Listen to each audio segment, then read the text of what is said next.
안녕하세요. 아주 몰상식한 집안에 시집을 갔었던 김선옥이라고 합니다. 왜 그런 집안과 남자를 골라 결혼했냐고 물으신다면 결혼 전에 몰랐기 때문이었어요. 그 집 식구들이 얼마나 이상하고 뻔뻔한 생각을 가지고 있는지, 특히 제 남편이었던 사람이 얼마나 별로인 인간이었는지요. 이곳에 사연을 보내는 많은 분이 그렇듯 저도 결혼 후에야 실망스러운 그들의 민낯을 알 수 있었던 거죠.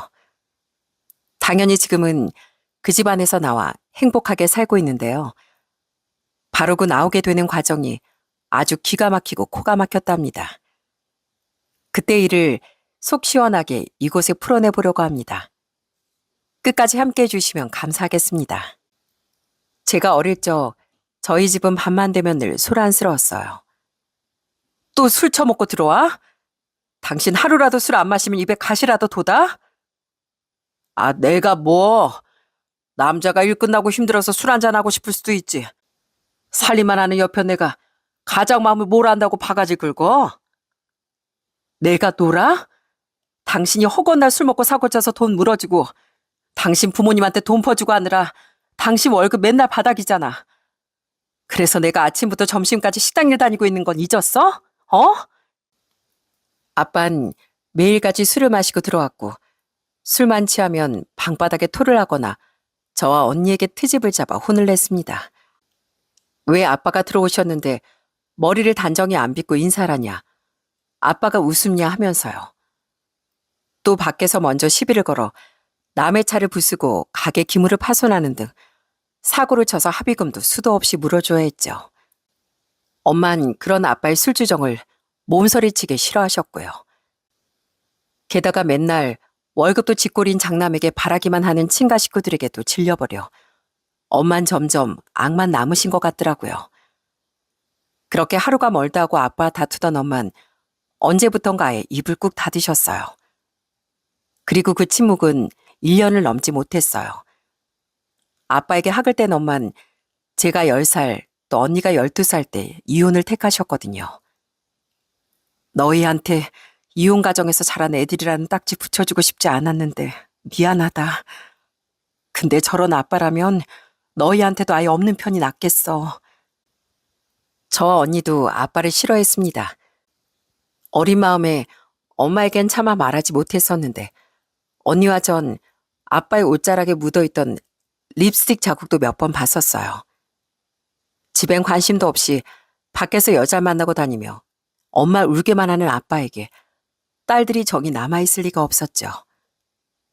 나중에 안 사실이지만 엄만 아빠가 여자 나오는 술집에 드나들었다는 것도 다 알고 계셨다네요. 그럼에도 불구하고 엄만 그저 자식들을 위해 참으셨던 거죠. 그렇게 이혼한 후 우리에게 연락 한 통 없던 아빤 나중에 듣기로 재혼을 2번이나 했다가 실패했다고 해요. 그러다 또다시 마지막 재혼을 한 뒤 그 아주마하곤 여태까지 함께 살고 있는 모양인데 저도 언니도 그런 아빠 지금까지 연락을 하며 지내고 있지 않습니다. 자식들에게 관심도 없는 아빠에게 우리 또한 애정이 없었으니까요. 그렇게 아빠 갈라선 뒤 엄만 혼자 힘들게 저와 언니를 키워주셨죠. 엄마에겐 기댈 외할머니도 외할아버지도 없었거든요. 아빠 헤어진 후 엄만 집에서 멀지 않은 곳에 분식집을 차리셨어요. 엄만 김밥과 순대 떡볶이를 팔며 생계를 이어가셨고요. 미호가, 선호가, 엄마가 이번에 떡볶이를 다른 방법으로 만들어봤는데 한번 와서 먹어봐. 너무 맛있는데 엄마? 이건 대통령님도 와서 먹어보고 반할 맛이야. 엄마 막 청와대 요리사로 스카웃되고 그러는 거 아니야? 역시 엄마 띄워주는 거 우리 딸들밖에 없다니까. 엄마 솜씨가 좀 최고긴 하지? 엄만 딸들을 키우기 위해 씩씩하게 살아가셨어요. 저와 언닌 그런 엄마가 존경스러웠죠. 그리고 과거 지겹게 보아왔던 엄마의 우는 모습은 더는 보고 싶지 않아 우린 엄마를 많이 웃게 해드리려 노력하며 살았습니다. 시간이 흘러 서울로 대학을 간 언닌 쭉 그곳에 터를 잡았습니다. 언니의 전공 특성상 언니가 갈 만한 일자리는 서울에 밀집되어 있었거든요. 그리고 언닌 그곳에서 소방관으로 일하던 형부도 만나 결혼했고요. 장남이라고? 동생들은 다 취직은 했다니? 부모님 노은 어떻게 준비되어 있으시고? 아니, 노후보단 성격이 어떤 분들이라니. 엄만 우리 딸들이 엄마처럼 몸고생 마음고생 안 하면서 살았으면 좋겠구나. 형부는 삼형제 중 장남이었는데요. 그 말을 들은 엄만 언니부터 걱정하셨습니다. 엄마가 속물적인 분이어서가 아니라 아빠에 대한 트라우마가 떠오르셨던 거예요. 무능력한 고모들과 작은 아빠들, 할아버지 할머니 모두를 장남이란 이유로 다 챙기려던 아빠가 생각나셨던 거죠. 특히 항상 장남이 뭔가를 해주길 바라던 할머니 할아버지에 대한 기억 때문에 엄만 자신의 노후 자금도 악자까지 따로 모아두셨어요. 다행히 실제로 만나본 형부는 아주 책임감 있고 좋은 사람이더라고요. 형부의 부모님도 형부의 동생들도 모두 성실하고 멋진 분들이었기에 엄만 언니에 대한 걱정을 덜어놓을 수 있으셨죠. 그런 엄만 제가 30대 후반의 나이로 뒤늦게 결혼할 남자를 인사시켰을 땐 처음부터 내심 안도하셨습니다. 남편이 형제 자매가 없는 외동이었고 집도 잘 사는 편이었거든요. 남편은 직원이 25명 정도 되는 작은 회사에 다니고 있었는데 그 회사가 바로 시부가 운영하던 회사였습니다.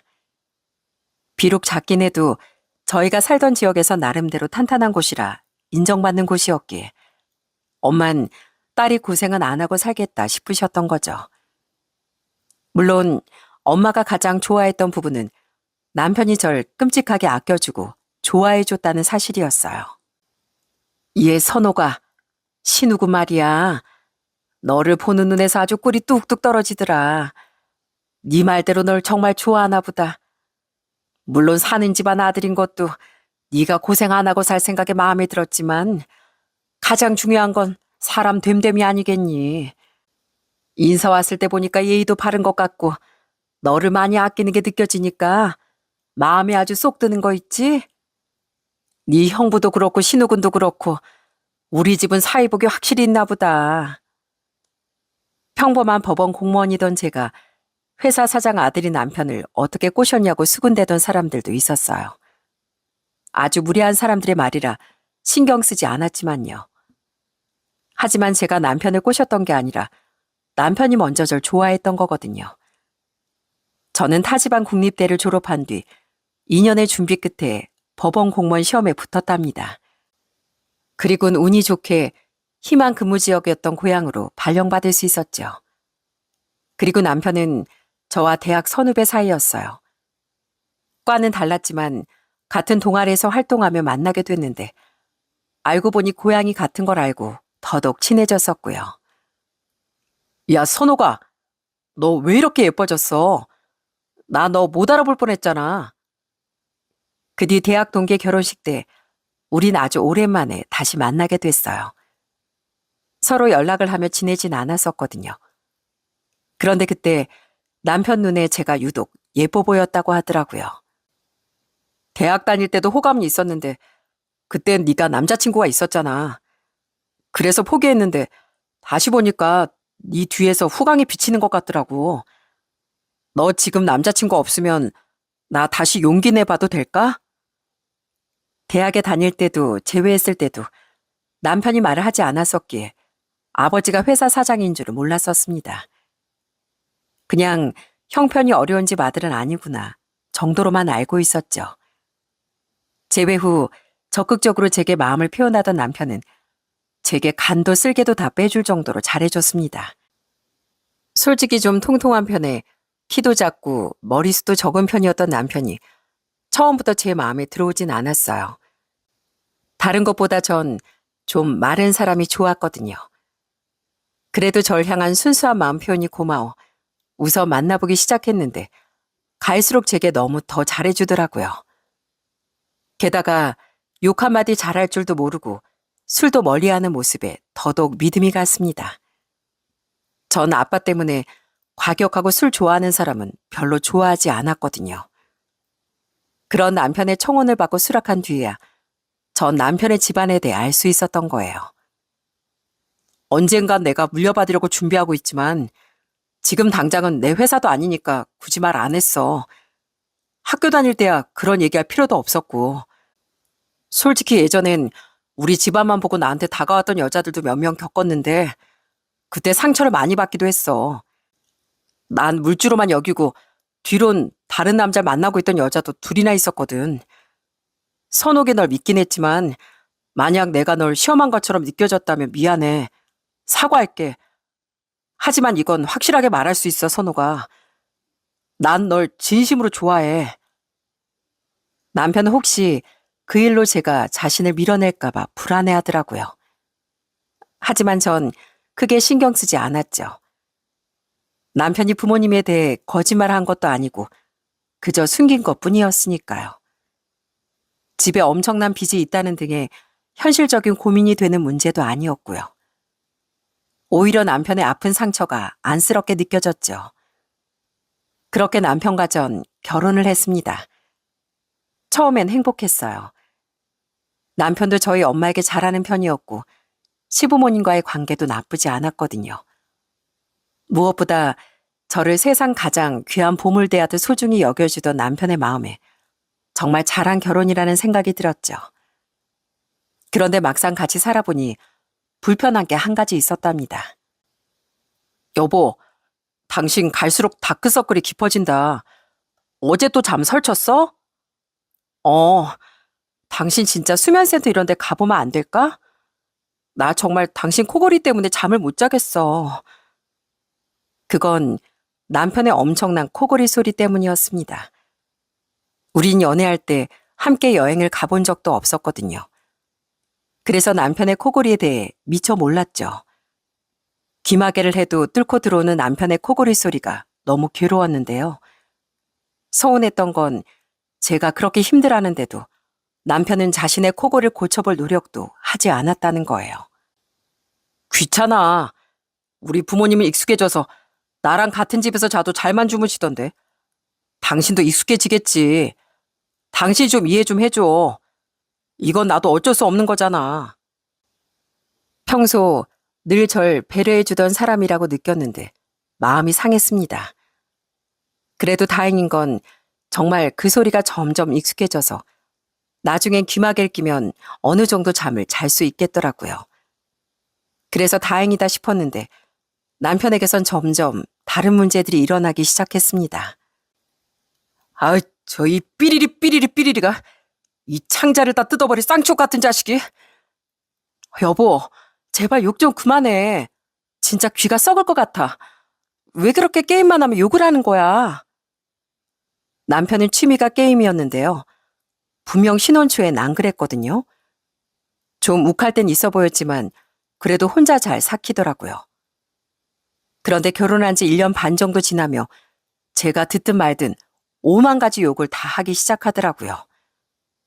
분명 그 흔한 쌍시옷 들어가는 욕 한 번 못하던 사람이라고 생각했는데 말입니다. 제가 그만 좀 하라고 잔소리를 해도 남편은 들은 척도 안 하더라고요. 당신 대체 왜 이래? 원래 대학 다닐 때도 연애할 때도 이런 적 없었잖아. 신혼 초까지만 해도. 대학 다닐 땐 게임 안 했으니까. 그리고 그때도 남자들이랑만 있을 땐 한 번씩 욕도 하고 그랬어. 방친이 몰랐던 거지. 또 누가 연애할 때 여자친구 앞에서 욕을 해. 신혼 초까지만 해도 당신한테 잘 보이고 싶고 했으니까 조심했던 거지. 근데 이젠 좀 편해졌잖아. 나도 집에선 좀 긴장 안 하고 편하게 있자. 어? 남편은 변한 게 아니라 제 앞에선 그냥 조심을 했던 거더라고요. 그리고 남편은 게임할 때뿐 아니라 운전할 때도 그렇게 쌍스러운 말을 내뱉더라고요. 저 삐리리가 운전은 무슨 발가락으로 하나? 저 똥통에 담가서 삐리리 할 삐리리가? 여보, 하지마 좀. 나 지금 옆에 있는 거 안 보여? 결국 다 내가 듣고 기분 나빠지는 거라고. 과격한 남자가 싫어서 남편이 좋았던 건데 정말 속은 기분이더군요. 그런 욕설 외에도 문제는 더 있었습니다. 남편은 점점 식사 매너가 말 그대로 개매너가 되기 시작하더라고요. 아, 당신 내가 밥 먹을 때 방귀 끼지 말라고 했지? 역하다고 좀. 아이, 배가 더부룩한데 그럼 어쩌라고. 꼭. 아, 트름도 제발 좀 고개라도 돌려서 해. 같이 먹고 있는 난 생각도 안 해? 오빠 전에 안 그랬잖아. 밖에서 다른 사람들이랑 밥 먹을 땐 그렇게 예 있는 사람처럼 굴더니 왜 집에서만 이러는 건데? 나도 체면이 있지. 아이, 어떻게 밖에서 하고 싶은 대로 다 해. 여자들 화장하는 거랑 똑같은 거야. 밖에선 체면 차려도 집에선 좀 편하게 먹으면 안 돼? 내가 이제 와서 당신한테 뭘 잘 보여야 하는 것도 아니고 당신이야말로 잔소리가 너무 심해.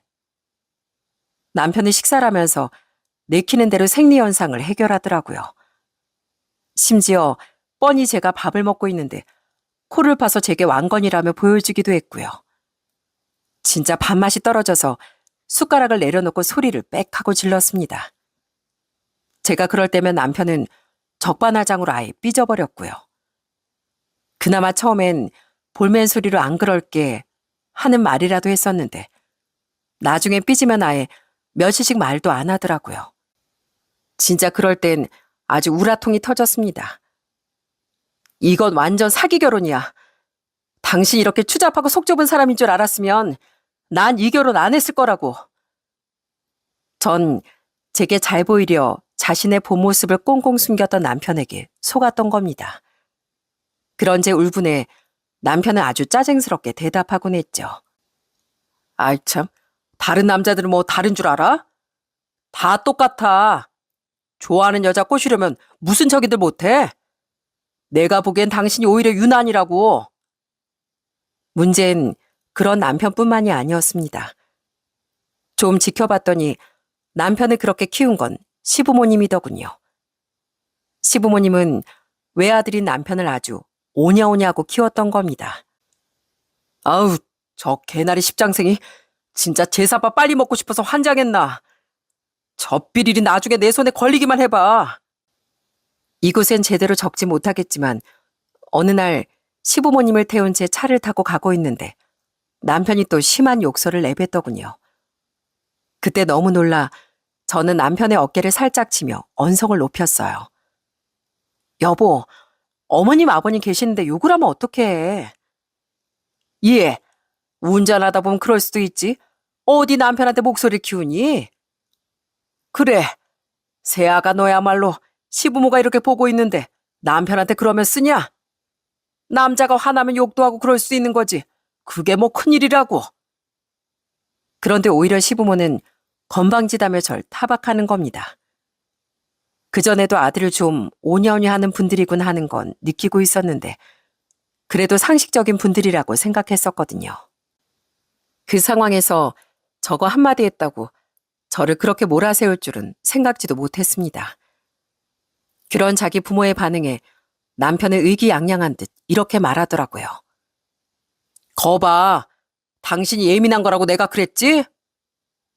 그 일로 저와 시부모 사이엔 거리감이 생겼습니다. 시부모는 그날 일을 내심 마음에 담아둔 듯 제게 좀 쌀쌀맞아졌고 저도 그런 두 분께 전처럼 살갑게는 못하겠더라고요. 제게 자신의 본 모습을 보이기 시작한 남편은 시부모 함께 있을 때도 개판이 식사 매너를 편하게 드러냈는데 당연히 시부모는 그런 남편의 식습관을 알고 있었어요. 그런데도 그들은 그저 아유, 우리 아들 잘 먹네. 잘 먹었으니까 소화도 금방 되지. 하고 말하며 남편의 문제점을 고칠 생각조차 하지 않더라고요. 남편은 갈수록 당신이 유난인 거다 하고 말하며 자신을 못마땅해 하던 제게 날을 세웠는데요. 남편이 자신에게 문제가 있는 걸 몰랐겠습니까? 보기 싫은 행동인 걸 알고 있었으니 다른 사람들 앞에서 그리고 연애 시절 제 앞에서 자신의 본 모습을 숨긴 게 아니겠어요? 남편은 그저 저를 잡은 물고기라고 생각했던 겁니다. 잡은 물고기인 제게 잘 보일 필요도 없고 이제 편할 만큼 편해졌으니 추잡하고 몰상식했던 자신의 본 모습 그대로 행동하고 싶었던 거죠. 불편해하는 절 배려할 생각은 요만큼도 안 꺼서요. 그런 남편에게도 시부모에게도 갈수록 정이 떨어졌지만 제가 결정적으로 가장 크게 상처받은 사건이 있었습니다. 여보, 나도 당신도 나이가 있으니까 우리 일찌감치 병원 도움받아서 임신 준비해보자. 당신도 나도 아이 많이 갖고 싶어 하잖아. 신혼 초 전 남편에게 임신을 제대로 준비해보자고 말했었어요. 당시 제가 39, 남편이 42이었으니 자연 임신을 무작정 바라기보단 병원의 도움을 받고 싶었거든요. 하지만 남편은 난색을 표하며 이러더라고요. 아, 그래도 우선 최대한 시도해본 다음에 정 안 되면 그때 병원 도움을 받아도 되지 않을까? 난 병원 좀 불편해. 친구들한테 들었는데 남자 쪽 검사하려면 막 야한 동영상 보면서 노력해야 된다고 하더라고. 그 낯선 공간에서 아무리 보는 사람이 없다고 해도 난 좀 수치스러울 것 같아. 싫다는 남편의 말에 우린 결국 자연 임신을 시도했습니다. 하지만 1년 정도 노력해도 아이가 찾아와 주지 않자 결국 우린 시험관에 도전해보기로 했어요. 그때 남편도 좋지 않은 표정이긴 했지만 함께 병원에 가서 검사를 받았죠. 그때 남편에겐 아무 문제가 없었는데요. 제게 청천벽력 같은 진단이 떨어지더군요.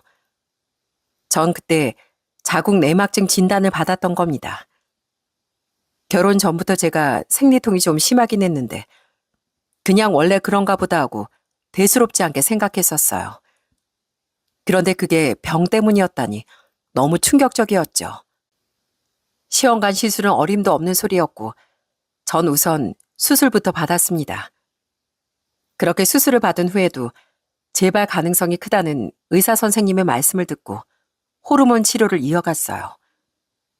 매달 호르몬 주사를 맞으며 힘든 치료 시기를 견뎌야 했죠.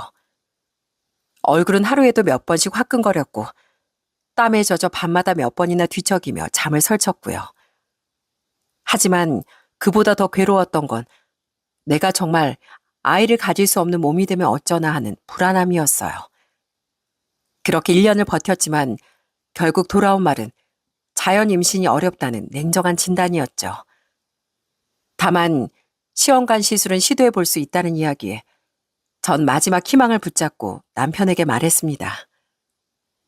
여보, 나 시험관 시술은 아직 시도해 볼 수 있대. 이제 내 나이도 41인데 우리 마지막으로 노력해보자. 어? 아, 싫어. 저번에 검사할 때 확실히 느꼈어.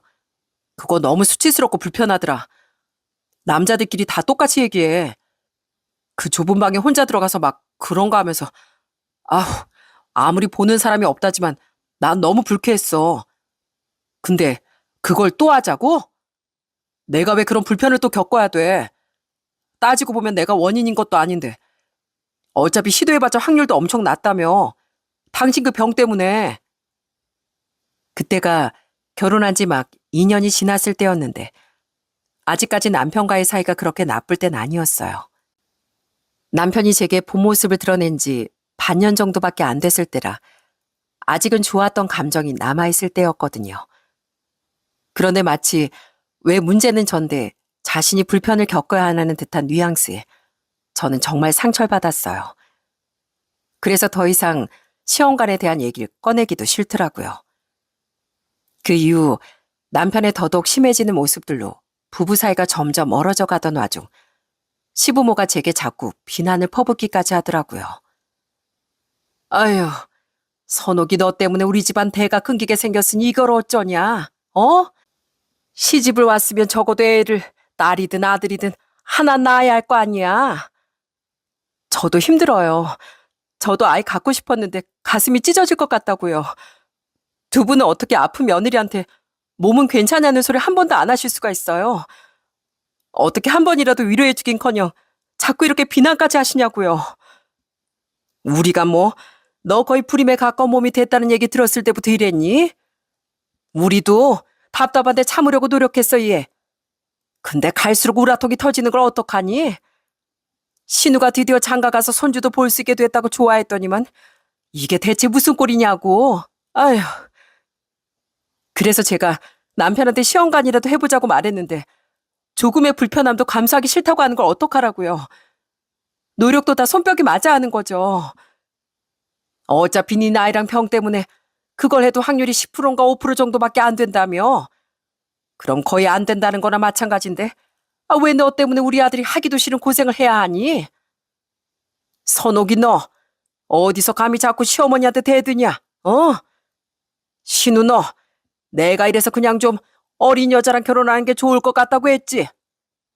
좀 어린 애들이 순진해서 말도 고분고분하게 잘 듣고 애도 순풍순풍 낳을 수 있을 거라고. 그래도 그렇게 선옥이 제가 좋다고 하더니만 이게 뭐냐? 당신은 왜 괜히 신우한테 그래? 아휴, 며느리 하나 잘못 들어와서 이게 뭔 난리인지 원. 너무 서럽고 비참했습니다. 시부모에게 저런 말까지 들은 뒤 전 아예 시댁의 발길을 끊어버렸어요. 이들은 날 똑같은 사람이 아닌 자기 아들들의 식모 겸 애 낳아주는 기계 정도로만 생각했나 싶어 아예 상종도 하고 싶지 않더라고요. 그렇게 제가 시댁의 발길을 끊는 일로 남편은 제게 더더욱 불만을 품었습니다. 그렇게 우린 언제 행복한 적이 있었냐는 듯 감정의 골이 갈수록 깊어져 갔죠. 그런 남편과 차라리 빨리 갈라서고 싶더군요. 그런데 자신과 달리 딸들만은 결혼해서 잘 살기 바랬던 저희 엄마를 생각하니 차마 입이 잘 안 떨어지더라고요. 오래전 매일같이 보던 엄마의 눈물을 다시 볼 생각을 하니 가슴이 무거워졌습니다. 그래도 더는 남편과는 못 살 것 같아 전 최대한 빨리 갈라서자고 해야지 하는 생각만 하고 있었어요. 그렇게 결혼한 지 3년 정도의 시간이 흘렀던 어느 날 아주 기가 막힌 일이 일어났답니다. 당시 남편은 갑자기 해외 출장이 잦아졌었어요. 당신 원래 출장 별로 없었잖아. 근데 요즘 출장이 왜 이렇게 많아? 말했잖아. 우리 회사 이제 내수 시장 말고 수출 쪽으로도 확장할 거라고. 몇 년 있으면 내가 회사 물려받을 텐데 장기적으로 중요한 일인 만큼 내가 직접 가야 돼. 남편은 수출 문제로 베트남, 우즈베키스탄, 일본 등 여러 나라로 출장을 떠났습니다. 닷새에서 일주일 정도의 일정으로요. 그리고 문제의 그날 남편은 또 베트남 출장을 갔다가 집으로 돌아왔더라고요. 내 캐리어는 내가 정리할 거니까 손대지 마.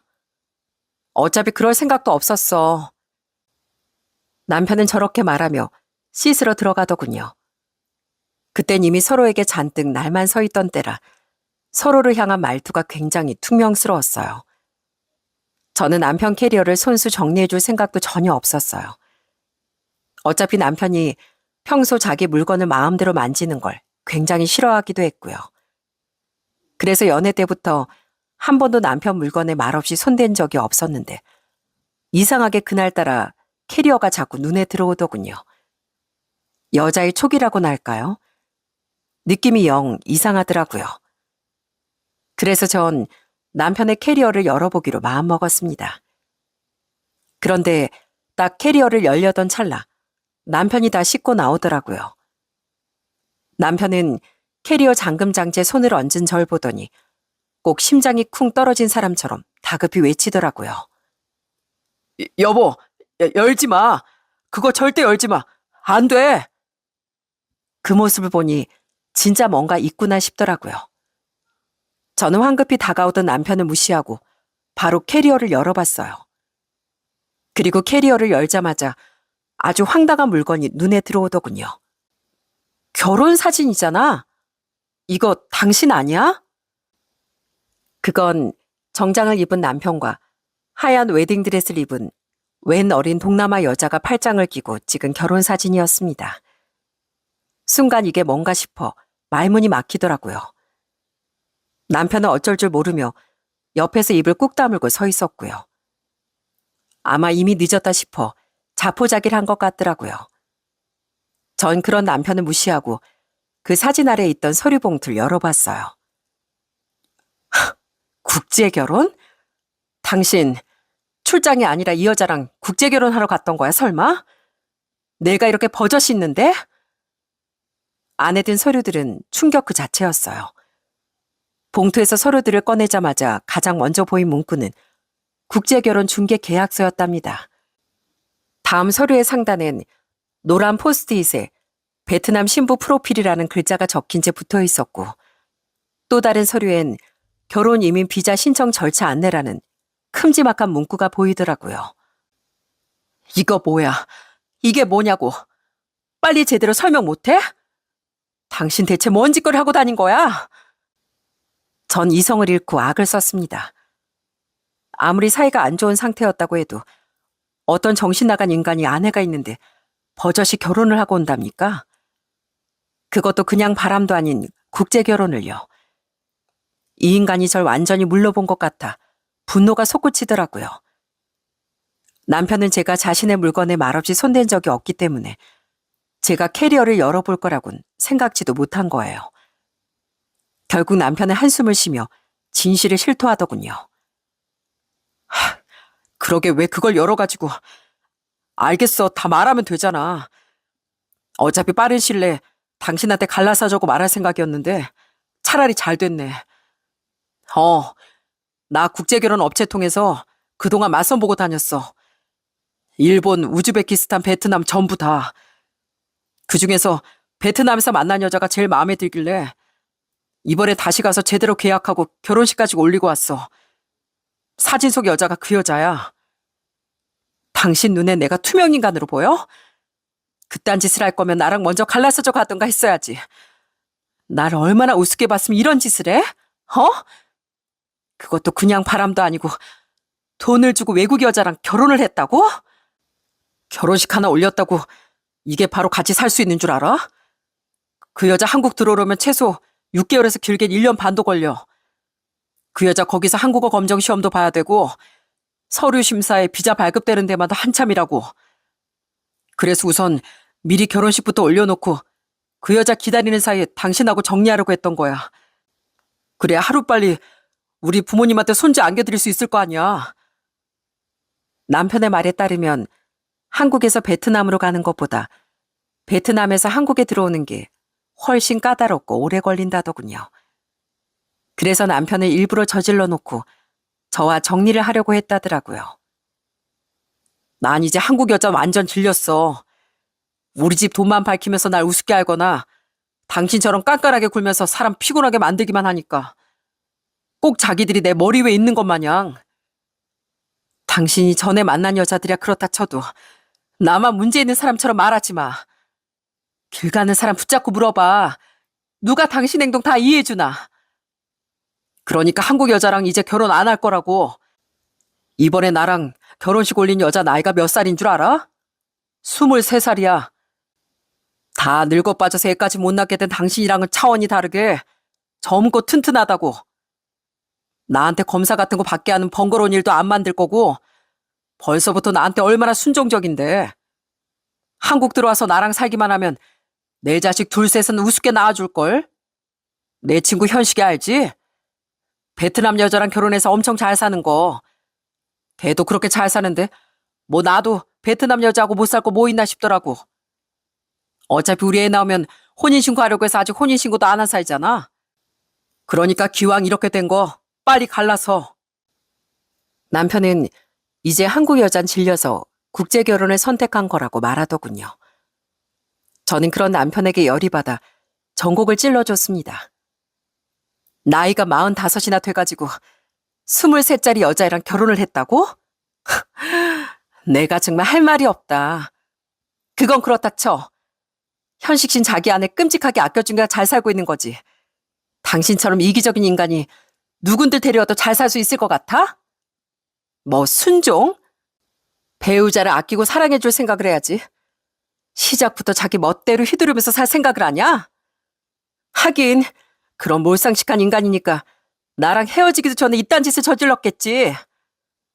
당신이 뭘 알아? 난 그 여자 쪽에 돈 줬고 그럼 그 여자도 남편이 날 잘 모시고 살 의무가 있는 거지. 사람이 물건이니?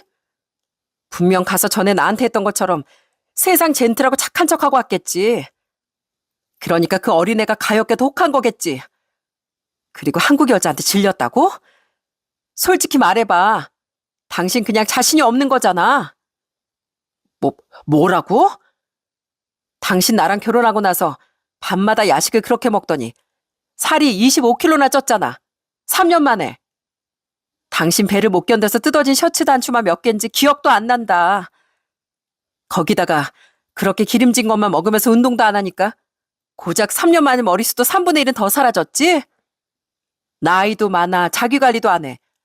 그런 당신을 돈 좀 있는 집 자식이라고 해도 누가 만나주겠니? 딱 이런 마인드 때문에 당신 애초에 바람도 못 피우고 돈 써서 여자 만날 수 있는 국제혼으로 관심 돌린 거 아니야. 맞지? 제 말에 남편은 전곡을 찔린 모양이더군요. 남편은 폭발할 듯 얼굴이 시뻘개져선 아무 말도 못하고 씩씩대더라고요. 평소에 전 외모 비하 같은 건 하지도 않고 아예 싫어하는 성격이었거든요. 외모야 사람마다 다를 수 있는 거고 살이 찌든 빠지든 그게 잘못도 아니었으니까요. 다만 저 땐 저도 너무 열이 받아 남편을 찌를 수 있는 날카로운 말을 있는 대로 다 끄집어냈던 겁니다. 아무튼 난 애도 못 낳고 드세기만 한 당신이랑 더 살 생각 없으니까 이참에 확실하게 갈라서 이 집 우리 아버지가 해준 집인 거 알지? 내가 그래도 특별히 정을 생각해서 짐 뺄 시간 줄 테니까 짐 다 빼면 연락해. 난 그동안 부모님 댁에 가 있을 거니까. 위자료 같은 거 청구하려면 하든가. 그 정도 내가 줄 테니까. 남편은 여전히 분을 사귀지 못한 채 풀지 않았던 캐리어를 그대로 들고 나가버리더군요. 그놈은 제가 기껏해야 자신에게 약간의 법적 위자료밖에 받지 못할 거라고 생각하더라고요. 저는 도저히 억울해서 기껏 해봐야 1,000에서 2,000 정도밖에 안 될 그 위자료만 받고 사라져주기 싫더라고요. 혼인신고를 하지 않은 사실혼 관계라 정식 혼인사에서 받을 수 있는 위자료보다 적게 책정될 가능성이 높았으니까요. 법원 공무원으로서 그 정도는 예상할 수 있겠더군요. 저는 그동안 그놈과 그놈 부모로 인해 받은 마음의 상처와 엄청난 배신감에 대한 정당한 보상을 받고 싶었습니다. 저는 다음 날 시댁에 찾아갔어요. 그리고 우선 시부모에게 남편의 기가 막힌 만행을 낱낱이 말해줬죠. 그렇다고 시부모가 제 편을 들 거라곤 기대하지 않았는데 역시는 역시나더라고요. 그게 뭐? 어차피 너네 혼인신고도 안 했잖아. 차라리 돈을 주고서라도 어린 외국 여자랑 새살림 차리고 싶다는 신호뜻 우리도 다 동의했다. 국제결혼 중개업체도 우리가 직접 알아보고 소개해 준 거야.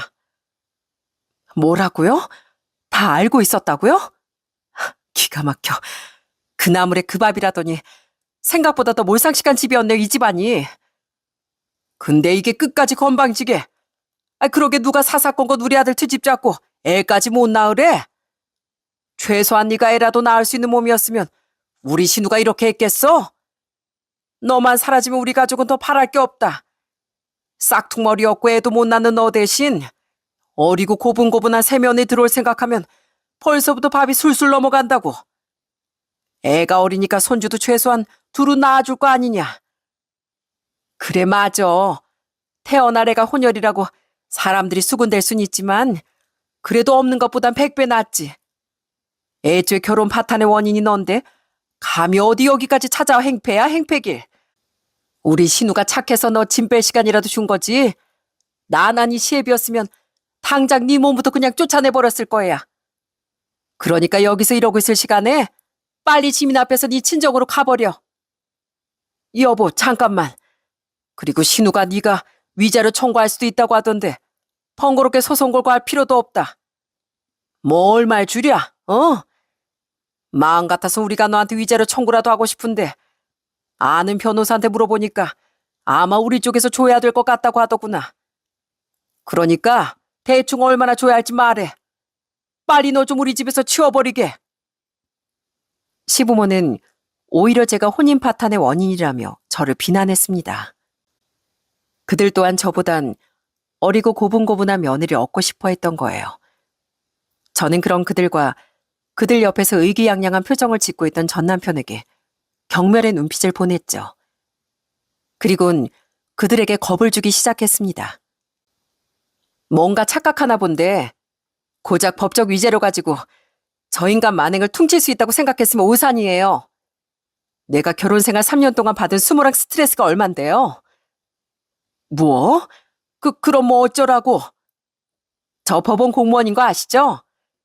내가 아는 지식 인맥 전부 동원해서 당신들 다 가만 안 둘 거예요. 아버님, 아니, 아저씨 회사에 뭐가 문제될 건 없는지 내가 뒷조사를 해서라도 탈탈 털어서 문제 삼을 만한 건 다 삼아버릴 거라고요. 털면 먼지 안 나올 회사가 어디 있겠어요? 아니, 왜 갑자기 내 회사를 건드려? 내 말 아직 안 끝났어요. 그리고 네 지역 신문사에도 다 제보할 거예요. 땡땡 회사 사장 일가의 실체, 이렇게요. 혼인신고는 안 했어도 멀쩡한 아내 두고 베트남에서 23살짜리 여자애랑 결혼하고 온 저 인간. 그리고 그걸 또 잘했다고 부추긴 그 부모. 그 몰상식한 가족에 대해 세상이 뭐라고 할지 기대되죠? 제 으름장에 한심한 새 식구의 얼굴이 흑빛으로 변하더군요. 시분 그제야 큰일 났다 하는 표정으로 더듬더듬 물었습니다. 너, 뭘 원하는 건데? 아까 위자료 얼마나 주냐고 물었죠? 그럼 3억 주세요. 지금 사는 저희 아파트 값이 3억 정도 하니까 그 돈 고스란히 나 주라고요. 저 인간이랑 살던 집은 쳐다도 보기 싫으니까 대신 돈으로라도 받아가게요. 그나마 여기가 서울이 아니어서 우리가 살던 아파트 값이 싼 걸 다행으로 여겨요. 뭐? 무슨 애도 없는데 고작 3년 살아놓고 3억은 너무한 거 아니냐? 아직도 상황 파악이 안 되시나 본데 나 진짜 신문사 찾아갈까요? 회사 뒷조사도 한번 해볼까요? 회사 문제는 그렇다 치고 이 집안 실체가 만천하에 드러나면 회사 이미지는 어떻게 될까요? 그러니까 좋은 말 할 때 돈 내놔요. 이 쌍스러운 집안에 허비한 내 3년의 시간 그걸로라도 보상 받아야겠으니까. 저는 돈이 준비되면 연락하라는 말과 함께 그 집에서 나왔습니다. 그리고 결국 그들은 제게 돈을 넘겨줄 수밖에 없었어요. 그 작은 회사에 그런 이미지 타격이 가해지면 감당하기 힘들었을 테니까요. 그리고 제가 집에서 짐을 빼던 날 남편은 집에 와서 실실거리며 까불더라고요. 그렇게 고상한 척 상식 있는 척 하더니 당신도 결국 돈이네. 그래, 그깟 3억 먹고 떨어져라. 난 이제 어린 베트남 아내랑 행복하게 새 출발할 테니까. 부모도만 믿고 설치긴. 그 3억은 내가 정당하게 받아낸 내 배신감에 대한 보상이야. 이 추잡한 인간아. 그리고 내가 장담하는데 너 그 여자한테도 오래 못 가 버림받을 거야. 너 같은 인간을 누가 참고 살아주겠냐? 입 치워, 입냄새 나니까. 넌 내 인생의 오점이고 수치야. 그러니까 2번 다시 내 눈앞에 나타나지 마. 그렇게 제 결혼 생활은 끝이 났습니다. 어차피 저도 언제 갈라서나 타이밍만 보고 있었는데 열받긴 했어도 그나마 돈이라도 받아낼 수 있었으니 차라리 잘된 일이라고 생각하기로 했죠. 그렇게 결혼 생활이 힘들었으면 이 엄마한테 말을 했어야지. 엄만 내 딸이 그렇게 살고 있는 줄도 모르고. 그 나쁜 놈의 자식, 내가 절대 가만 안 둘 거야. 됐어, 엄마. 이미 다 끝났고 받아낼 것도 다 받아냈어. 미리 말 못해서 미안해, 엄마. 대체 그걸 왜 참고 살았어? 내가 잘 살기를 엄마가 얼마나 바랬는지 아니까 엄마가 너무 속상해할까 봐 차마 갈라선다는 말이 잘 안 나오더라고. 그걸 말이라고 해? 엄마한테 가장 중요한 건 너랑 네 언니가 행복해지는 거야.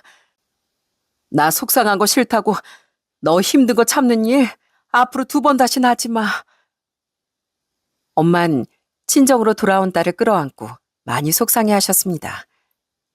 자나깨나 자식의 행복만 바라던 엄마의 품에 그렇게 안겨있으니 안도감과 따뜻함이 밀려오더라고요. 아, 이렇게 좋은 엄마 품을 놔두고 내가 왜 그런 한심한 인간과 살았을까 하는 자괴감도 밀려왔고요.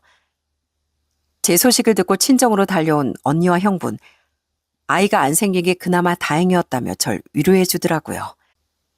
그 뒤 들리는 얘기로 전 남편은 그 베트남 여자를 한국으로 데리고 왔다고 합니다. 그런데 그 이후에 어떻게 됐는지 아시나요? 겨우 3년도 안 돼 그놈의 2번째 결혼 생활은 끝이 났다고 하더라고요. 물론 한국에 와서 서로 잘 적응하며 잘 사는 부부들도 많습니다. 하지만 요즘은 일정 기간 한국에 거주하며 혼인관계를 유지해 국적을 취득한 뒤 곧바로 이혼하거나 떠나버리는 사례도 있다는 얘기를 들어보셨을 거예요.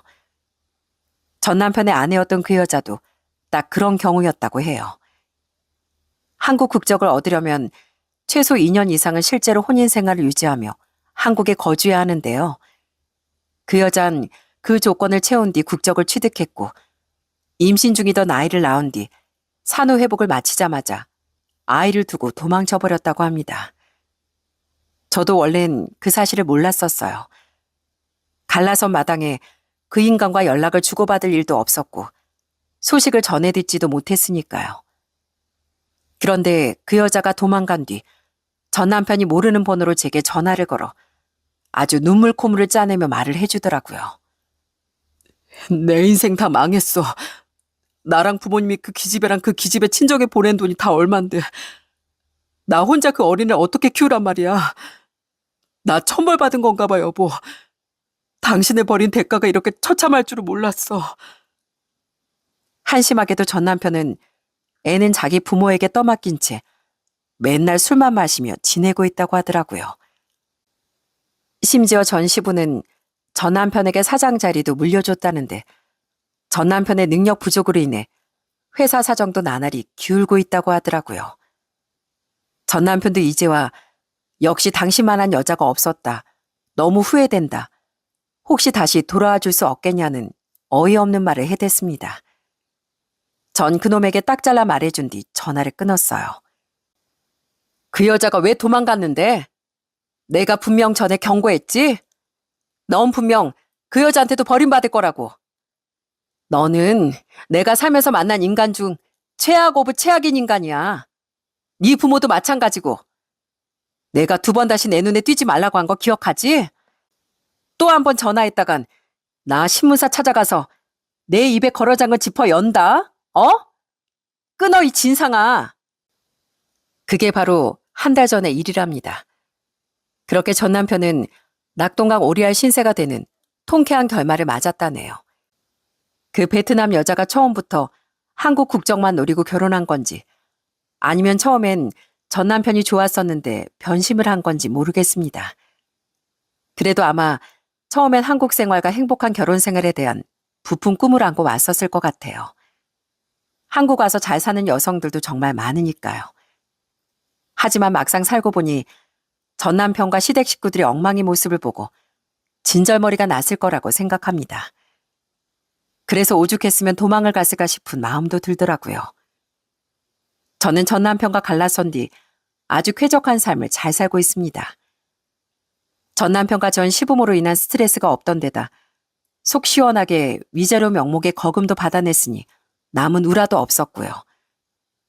그 집에서 받아낸 3억 중 1억은 난임으로 힘들어하는 분들을 돕는다는 채 기부했답니다. 그리고 남은 돈 중 일부를 써서 몇 달 전엔 엄마를 모시고 해외 럭셔리 크루즈 여행도 다녀왔어요. 엄마의 평생 꿈이 바로 낭만적인 크루즈 여행이었기에 더 나이 드시기 전에 꼭 이뤄드리고 싶었거든요. 그 꿈을 실현시켜드릴 수 있어 제 마음도 참 기뻤답니다. 돈의 출처는 그리 유쾌하지 않은 곳이었지만 그래도 이렇게 의미 있는 곳들에 지출을 하니 그놈과 그놈 집에 허비한 지 3년이란 시간이 헛되지만은 않아진 것 같아 참 다행이라는 생각이 들었죠. 전 여전히 엄마 둘이 지내고 있는데요. 엄마도 언니와 형부도 제가 결혼이라는 것에 아예 마음 접은 일을 안타까워하고 있어요. 이제 나이도 있어 시험관 시술을 한다고 한들 임신은 어려울 것 같고 결혼은 한 번 해봤으면 충분하다고 생각하기에 전 앞으로 독신으로 살 거라고 말했었거든요. 뭐 앞으로 정말 좋은 사람이 찾아오면 그 마음이 바뀔지도 모른다고 생각하지만 우선 전 지금 이대로가 좋습니다. 갈수록 나이가 들어가는 엄마를 옆에서 마음껏 챙겨드릴 수 있어서요. 전 지금껏 그랬듯 앞으로도 저희 엄마 여기저기 놀러도 다니고 행복한 추억을 쌓으며 효도에 집중하며 살아가려고 합니다. 비록 결혼과 아이가 아니어도 제 인생의 또 다른 행복과 즐거움이 가득하길 바라면서요. 마지막으로 드리고 싶은 말이 있는데요. 연애혼이든 중매혼이든 중요한 건 서로를 진심으로 소중히 여기는 마음이라고 생각해요. 그렇지 못하고 상대방을 마치 언제든 갈아치울 수 있는 물건처럼 취급한다면 정작 갈아치워지는 건 자기 자신이라는 걸 제 전 남편과 같은 한심한 사람들에게 꼭 말해주고 싶어요. 또한 사람을 배려할 줄도 소중히 여길 줄도 모르는 사람은 제발 결혼을 하지 않았으면 좋겠습니다. 준비되지 않은 사람과의 결혼만큼 상대방을 불행하게 만드는 일은 없으니까요. 그럼 전 이만 여기서 사연을 마쳐보겠습니다. 서서히 반가운 가을이 다가오고 있는데 선선한 가을바람처럼 여러분의 매일에 늘 기분 좋은 일만 가득하시길 바랄게요. 들어주셔서 정말 감사합니다.